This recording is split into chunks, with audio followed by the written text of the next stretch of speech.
Саламатсыздар ма? Қалай бүгінгі күндеріңе сәттілік, барлықтарыңыз сабаққа белсене қатысайық. Отыра қойыңыздар. Бүгінгі өтілетін сабағымыз, яғни өлі табиғаттағы үдерістер. Сабағымыздың тақырыбы табиғаттағы заттардың бір түрден екінші түрге химиялық жолмен өзгеруі. Бүгінгі сабағымызды сендерге бастамас бұрын шамалы түсіндіріп кетейін. Оны тәжірибе барысында өткіземіз. Бірінші сабағымыз бастамас бұрын сендерден кешегі өткен сабағымызды есімізге түсіріп өтейік.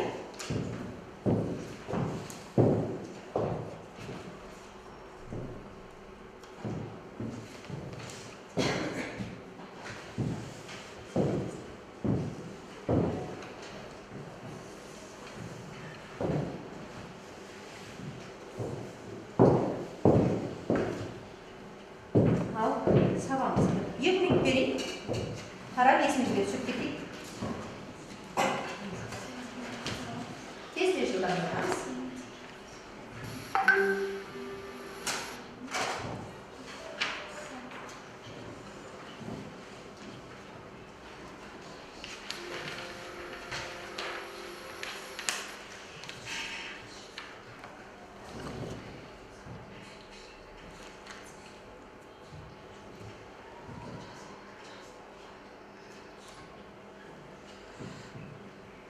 Дайын болдық па? Дайынбыз ба? Ал айталық қандай сұрақ келеді? Атом дегеніміз не? Атом дегеніміз тек қана микроскоппен көрінетін химиялық элементтердің ең ұсақ бөлшегі. Жарайсың, керемет. Біз бүгінгі сабағымыздың негізі 1 балдан 10 балдық жүйе бойынша бағалап өтеміз. Біз бүгін дәл қазір айымға 9 деген балды қоямыз. Ал келесі тақым. Әлі 4 сұрағымыз бар. Ал көбейт. Қарапайым заттар дегеніміз қарапайым заттарға оттегі, сутегі, күкірт және темір жатады. Жақсы. Керемет. 8 балл көбейген. Келесі қандай сұрақ? Айзере қандай сұрақ келді? Химиялық таңбаларды темірді, күкіртті, оттектің, сутектің таңбаларын жаз. Иә, келе ғой.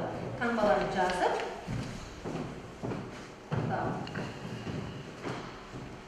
Бүгін күнді ашып, тақтаға түсіріп отыра берейік.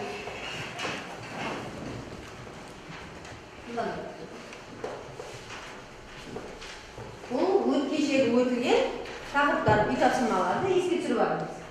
Бізге химиялық элементтің айтылуымен химиялық таңбаларын жазып береді. Темір, күкірт.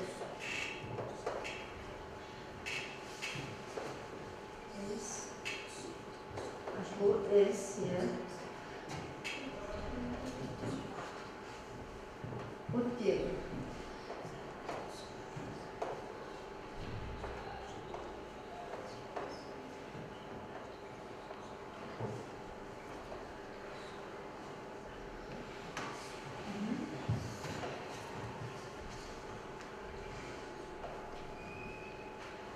Сутегі.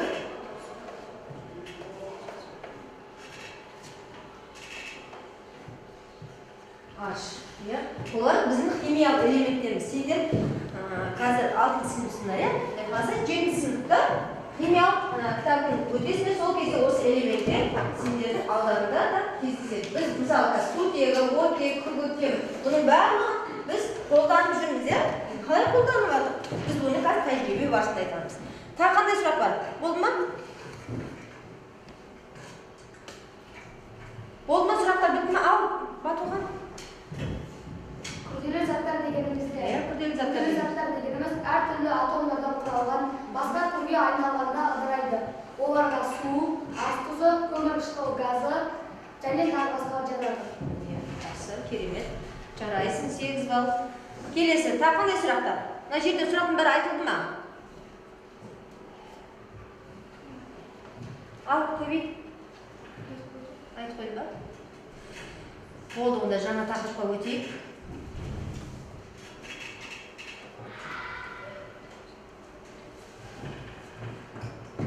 Бірінші тапсырма біздің фотосинтез деген не? Оны дәптерімізге түсіреміз. Қандай да бір бұл айналымда түпкі жайттарға әсер ететінін түсіндіреміз. Дискрипт, мен тапсырма бергенде астында нелер тұр? Дискрипттер тұр, иә? Дискрипттерде жазып тұр. Қай тапсырмада неше балл? Қай тапсырмада қанша балл екені көрініп тұр. Біз сол тапсырмадағы балл бойынша есептейміз сендерді. Қазір сендерге фотосинтез тапсырмасын орындамас бұрын бір видеоны көрсетіп жіберейін.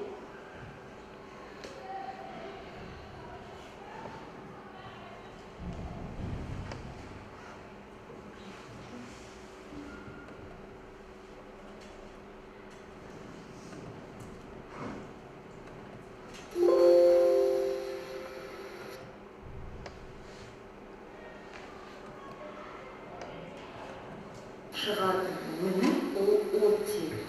Хлоропласты, яғни осы хлорофилл, ол жарық, не жасушаны. Фотосинтез.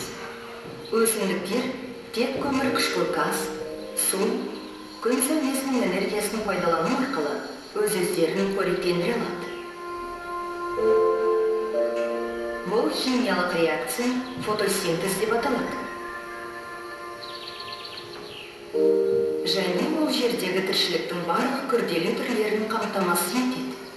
Әрбір жапырақ күн энергиясын тұтынатын қорек фабрикасы. Өз қорегін өндіру үшін өсімдікке қарапайым ингредиенттер тізімі қажет. Су және көмірқышқыл газ. Су өсімдікке тамыр жасушалар арқылы түседі, жапырақтарға ксилема деп аталатын түтікшелермен жеткізіледі.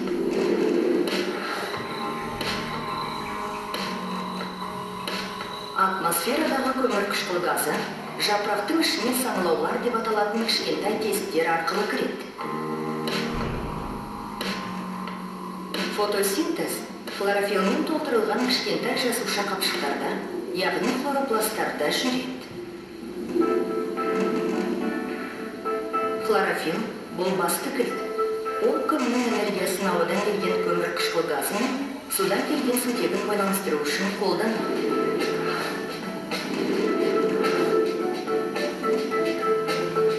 Бұл үдерістің нәтижесінде өсімдіктің жетілуіне қажетті крахмал түрінде сақталатын глюкоза түзіледі.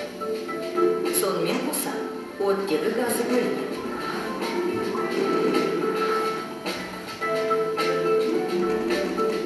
Көмірқышқыл газы сияқты оттегі саңылау арқылы алмастырылады. Фотосинтез реакциясының теңдеуі қарапайым.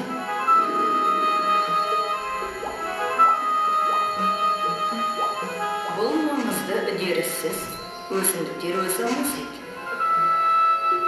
Егер өсімдіктер өспесе және көбеймесе, басқа ағзалар қоректен алмайды. Өсімдіктер тағам тізбегінің негізі болып табылады.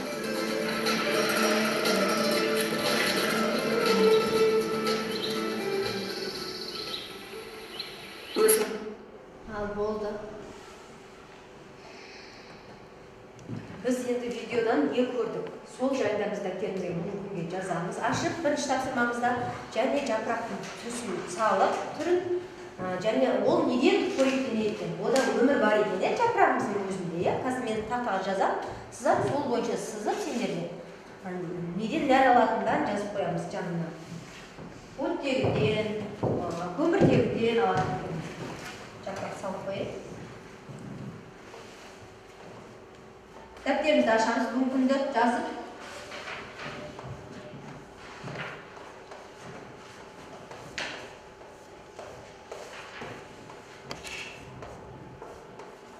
Мынау біздің жапырағымыз, жапырақты алсақ біз өте жұқа қабықша екен көреміз, Оның қабықшаның, бана видеода көрсеттім ғой, қабықшаның әрқайсында мынандай тесік болады екен. Саңлау, яғни саңлау болады екен, бұл барлық жерінде. Осы саңлау арқылы біз бірінші не түседі бұған? Күн сәулесі, жарық түседі. Біріншіден жарық түседі.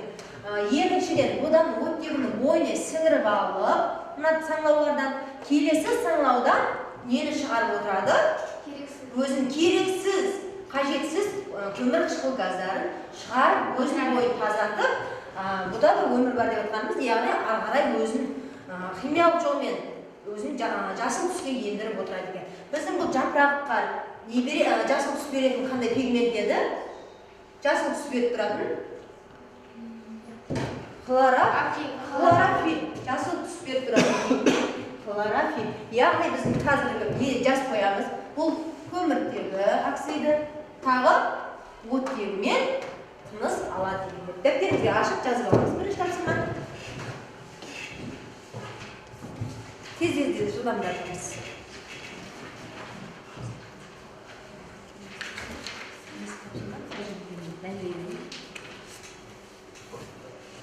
Жазып, мүмкін ашып жазып.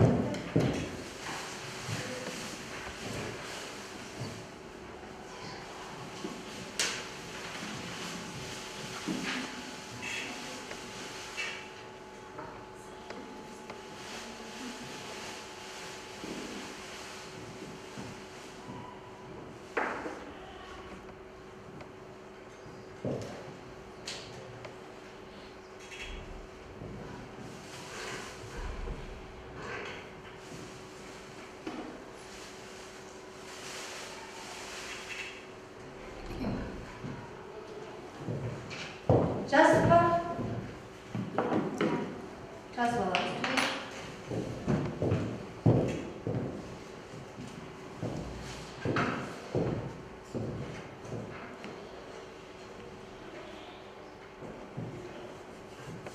Бәрін жазып аламыз. Осылар.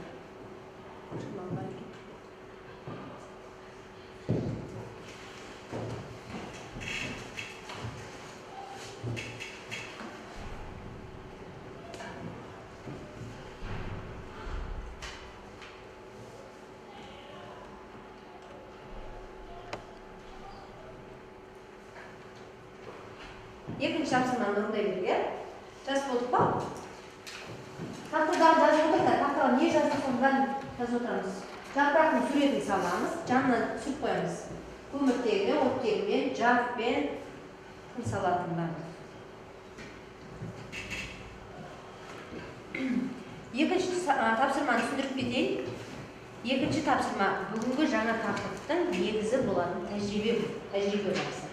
Біз мысалы қандай да бір заттың екінші жолға айналып отырғанын байқаймыз, бірақ оның зерттей келе ол қалай пайда болды, неден пайда болды деген сұрақтар туындайды.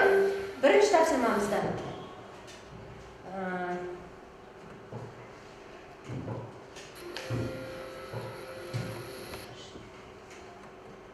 тәжірибемізде мына жерде біз көмір қышқыл газының бөлінгенін байқаймыз. Қалай байқаймыз? Қазір мына тәжірибеміз сода, ас содасы, келесі тәжірибемізге керекті зат алма сірке қышқылы, яғни 9% алма сірке қышқылы. Және бір стакан керек оған, мынау тамшуы дейді, тамшуы керек, сіріңке және қауіпсіздік ережесін сақтай отыруымыз керек. Бұл жерде соданы саламыз бір қасықтай. Қазір тәжірибе жүргізеді, мен түсіндіре кетейін. Бір қасықтай сода салады, үстіне алма сірке қышқылын алып 2-3 тамшы тамызады. Сол кезде одан майда-майда көпіршіктер пайда болады. Бұл көпіршіктердің пайда болғаны, яғни одан көмір қышқыл газын бөлінгенін байқаймыз. Оны қалай байқаймыз көмір қышқыл газын? Сол кезде мына сіріңкені алып, оттықты жағады. Жағып сол стакан ішінде бөлінген көмір қышқыл газын салады. Сол кезде оттық бірден сөніп қалады. Не үшін? Көмір қышқыл газы оның отты ағай жанып кетуіне бөгет жасайды. Түсіндік па? Оны қазір тәжірибе барысынан көреміз. Одан яғни не бөлінді? Көмір қышқыл газы бөлінгенін байқаймыз. Бұл тәжірибе кім шығады? Келші. Жаннаға бірінші тәжірибе жүргізбес бұрын, бұған бірінші қауіпсіздік ережелерін сақтайды.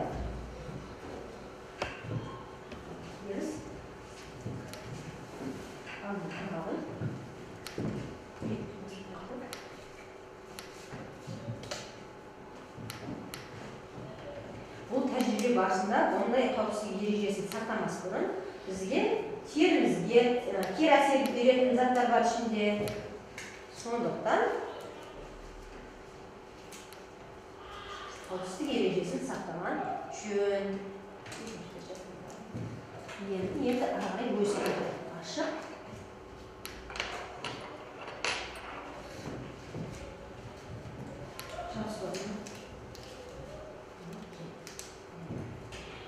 Мынау біздің содамыз. Ашамыз. Содан ашамыз.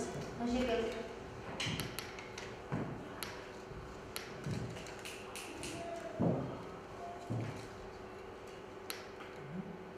саламыз. Қалады.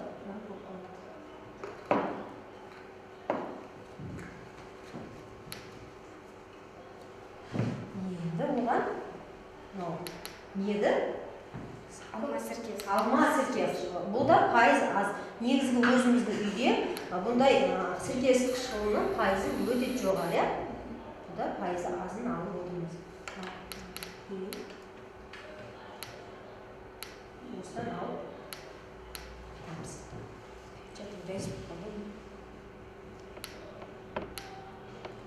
Жоқ, сылықпайды. Бұл алдам. Çok normal. Basarsan жіберіп қоясың. Tamam. Basıp tutacağım. Bastır. Болды. Tamam. Қатты басып. Ойнады. Не жоқ ойнайды. Жоқ тартпаса бірінші басып тұрды. Бас. Болды. Болды. Bir canlı.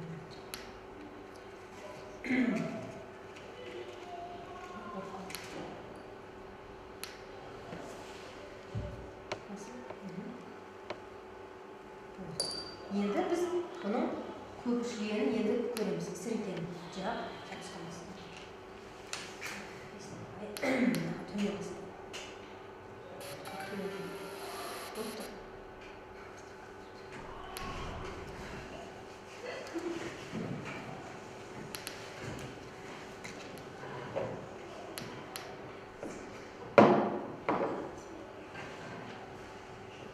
Тәжірибе барысында бір жайсыз жағдай болып тұр.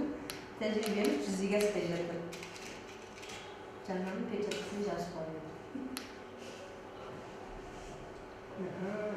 Содамыз аздау болыпты. Содамыз аздау болып, тәжірибеміз нәтижесі көрінбей қалды бұл жерде. Бұл жерде соданы екінші міне алып істейміз. Содамыз аздау болды. Тағы да көресіздер, тағы екінші.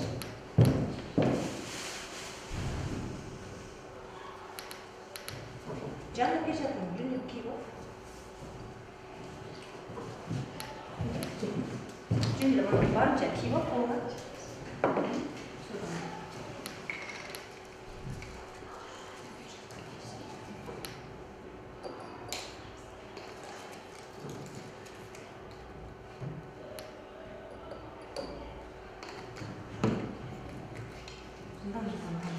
Бөлінген кезде басса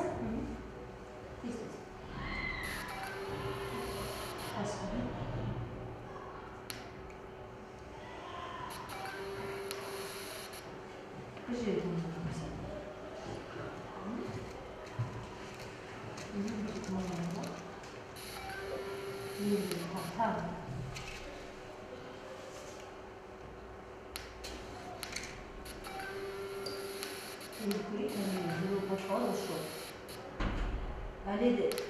әлі де яғни тәжірибе барысынша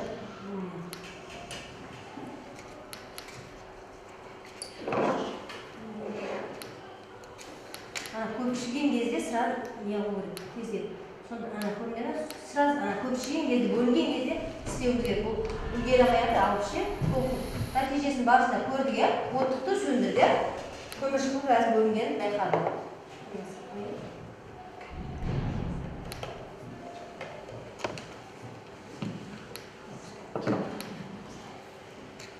Міне бұл жерде біздің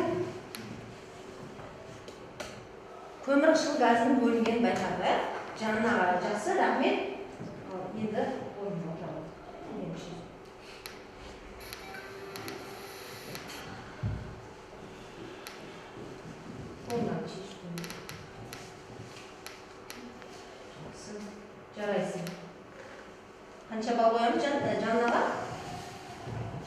1 балмен 10 балдық жүйе арқылы бағалаймыз. Жанына шығып, қорықпай, өз еркімен тәжірибе барысын жүргізді. Жанына жақсы тағылай 10 бал. Келесі тапсырмамыз біздің. Дәптерге жазып отырмыз ба? Дәптерге жазып отырмыз. Келесі тапсырмамыз, ол да бір түрден екінші түрге ауысуы, яғни бұл да тәжірибе. Тәжірибе болғанда біз мынау не зат? Шеге. Бұл қандай шеге? Тазасы. Мынау? Тот басқан. Бұл яғни жарамсыз шеге. Мынау? Жарамсыз шеге. Бұл тәжірибе барысында бұны қалай түсіндіреміз? Біздің таза шегемізді құрақ жерге қойсаң, сол күйі әдемі күйінде тұрады, я? Мен жауып, өз қорапшасына салып қойсам. Ал егер мынандай шегені осылай күйі дымқыл жерге қалдырып кетсек, ол дымқылданып тот басып қалады. Бұның сыртында тот басады. Қалай тот басады? Бұның құрамы, яғни темір. Темір болған екен, ауамыздағы оттегімен әрекеттесіп, яғни химиялық реакцияға түсіп, бір заттан екінші затқа, яғни таза шегеміз жарамсыз тот басқан шегеге айналып кетеді екен. Тәжірибе барысында көріп отырмыз, иә? Бұның құрамында темір бар, өзіміз ауа оттегіні демаламыз, иә? Ауа бар, ауада. Сонымен бірге екеуі әрекеттесіп, тот басқан шеге пайда болады. Кейінгіде біздің өзімізге күнделікті жеп жүрген алмамызды, ағашта өскен әдемі алманы айтамыз. Алма бірінші кезде кішкентай күйме болады, ол келе-келе ұлғаяды. Ол бірінші кезде ащы болады. Күннің энергиясын өзіне бойына сіңіріп, оттегін сіңіріп, өзіне артық заттар бойына шығарып, сол реакция арқылы өзінің ащы дәмін келе-келе қышқылға келе айналып, одан кейін түсі өзгеріп, қызыл болады, сары болады, өзінің керемет дәмімен, иісімен әдемі болып алмамыз пайда болады. Сол алманы алайық. Алманы алсақ, екіге бөлеміз алманы. Екіге бөліп қойып, столдың үстіне қоямыз, екіге бөліп, бір сағаттан кейін, жарты сағаттан кейін келіп қарасаң, сол алма не болып кетеді? Қарайып кетеді. Ол қандай тәжірибе болды? Оның бойында не бар? Темір бар. Алманың құрамында темір бар. Бойындағы темір әрекеттесіп кетеді. Қалай ауадағы оттегімен алманың бойындағы темір әрекеттесіп реакцияға түсіп кетеді дегенде, алмамыз өзінде құры қара күйінде, қоңыр күйінде қалып қояды. Алмамыздың біздің біреуін сол күйінде тастап, екіншісін бетіне лимон жағып, сол күйінде қоямыз, екі алманы. Сол кезде алманың бойында лимон болғандықтан бетін, алмамыз сол күйінде ешқандай қараймай, өзінің бойында құнарын іш жаққа жібермей, әдемі күйінде тұрады екен алмамыз. Ал екінші бөлігі, оған ештеңе жақпаймыз. Жақпағандықтан, оның бойындағы темірдің бәрі алынып, ауада оттегімен әрекеттесіп кетеді дегенде, қарайып кетеді, содан екен. Тақтаға жазамыз. Реакция күйіндегі жазып қояйық. Яғни баға айтылған теміріміз әрекеттесіп, темір оксидін тұрады екен.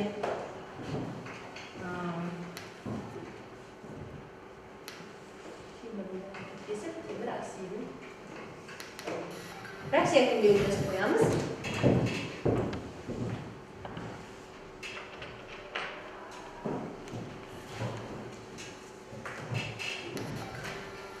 Жаздық па? Түсіндік па? Бір заттың екінші затқа қандай жолмен айналып жатыр? Химиялық жолмен айналып жатқан. Бүгінгі сабақ барысымыз солай болып тұр. Енді келесі тапсырмамыз, төртінші тапсырма. Оқулықпен жұмыс істейміз. Барлығымыз кітабымызды ашамыз. Оқулықпен жұмыс тапсырма барысында әрқайсының жанында дискриптор көрсетілген. Дискрипторге қарап, балдық жүйемен есептеп, бүгін сендер бағалап отырамыз. 115-ші бетке кітапқа қараймыз.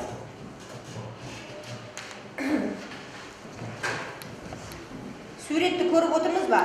Ағаш жанған кездегі заттардың пайда болуы. Яғни орман немесе дала өртенген кезде көміршіл газы қоршаған ортаға қандай зиян келтіреді? Табиғи өрттегі қалай болдырмауға болады? Табиғатта ол жағудың ережесін жазыңдар. Орындаған жұмыстарымды талқылап бағалаңдар. Мен сендерге тағы бір тәжірибе барысын айтып кетейін. Бізде далада отты жағамыз, от жағамызда сол отты қалай сөндіреміз? Оттықты жанып тұрған шоқты үстін ерімейтін затпен, яғни темір ма, сондай бір ыдыспен қаңылтыр болсын, жауып қойса, ол сразу өшеді. Өйткені не деп ойлайсың одан? От не үшін бірден өшіп қалды? Не үшін өшіп қалды? Бана тәжірибе барысында айтты. Не бөлінді оның бойынан? Көмірқышқыл газы бөлініп, өзін өшірді. Оны жапқан ыдысын өшірген жоқ. Яғни бөлінген көмірқышқыл газы бөлінген, от өзін өшірді. Тәжірибе барысында айттық қой мына жерде көмірқышқыл газын бөлінгенін байқадық. Бұның қалай байқадық? Оттық салып, оттығымызды сразу өшірді, тез. Сол кезде бұдан көмірқышқыл газын бөлінгенін білдік. Бағанағы даладағы отты ыдыс өшірген жоқ. Оның бойына бөлінген көмірқышқыл газы өшірді. Сол сияқты мына кітаптағы суретке қарап орындаймыз. Ережесін жазамыз. Қандай зиян келтірді дейді? Ол орманға қандай зиян келтірді? Орманды қайталап орнына келтіру үшін не істеуіміз керек? Сол жайында жазамыз. Шыдамдаймыз. Тақтаға кім шығады? Тақтаға шығып жазуға болады. Кел ағым. Нәрселер өшіп қойшы.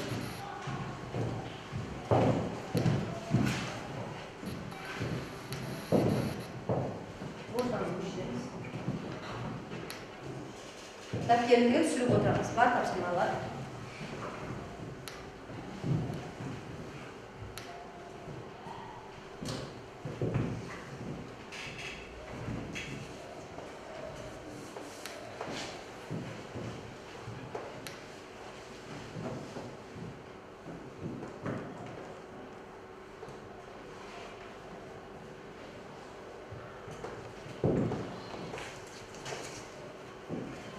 Суретке қарап,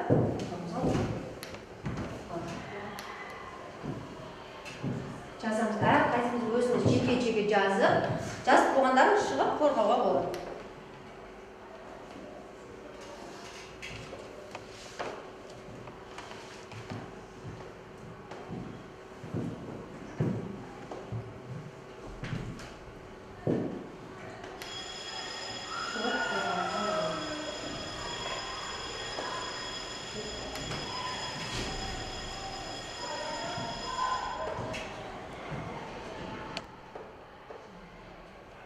Жеке өзіміз орындаймыз.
Орманға көмірқышқыл газы көптеген зиян келтіреді. Мысалы, орманда жануарлар азайып, ауа ластанады.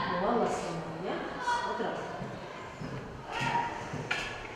Жарайсың. 9 бал. Жақсы, керемет. Барлығымыз орындауымыз бар, жазып.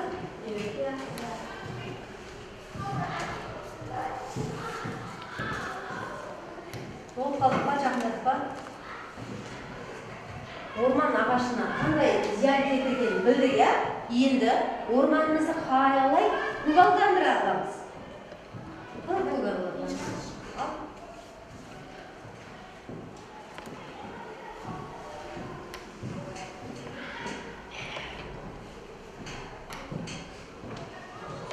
Орманды қалай көгалдандырамыз?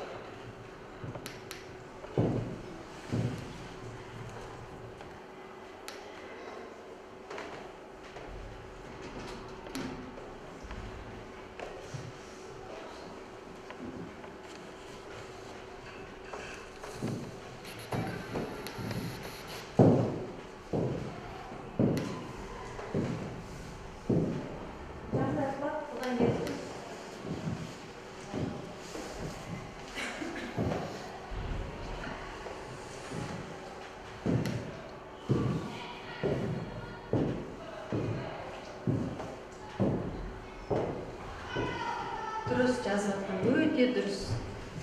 Шыбықтан екі оларды суарды.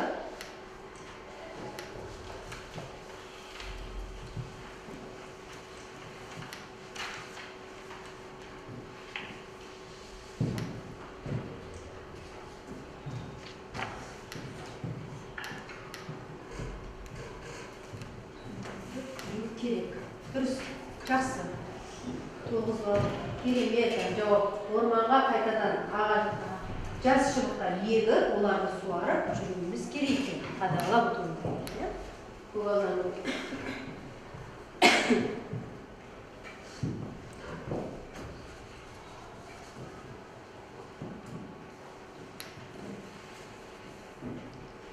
жақындаса, онда тағы географиялық диктант.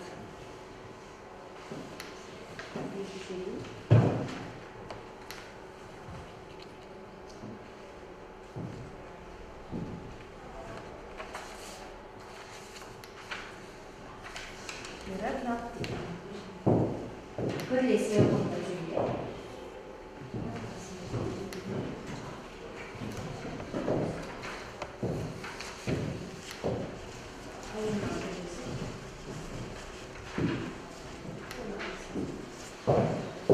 Бұндаймыз географиялық диктант қиын емес. Бұл да заттың бір заттың екінші затқа айналуы барысы берілген.